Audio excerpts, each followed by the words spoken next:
Hello dental implant fans, Alena here from Dental Art San Diego in continuation of our discussion of All-On-4 dental implant option. Why would we want to replace all of the teeth on All-On-4 option, which is designed to replace all of the teeth? The answer can be laying in aesthetics or in function or in health.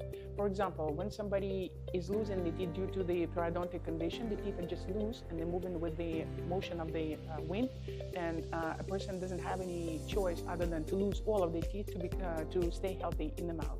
Or, for example, they had so much work done and the work is failing over the years, 20, 30, 50 years, and then every single tooth needs some kind of cosmetic intervention, and the patient doesn't want to go through that expense of time and investment, then this would be a good option for them as well, to remove all of the teeth, for example. So usually it's a health and aesthetics combined together, and also the desire of the patient to go with that kind of radical option treatment plan.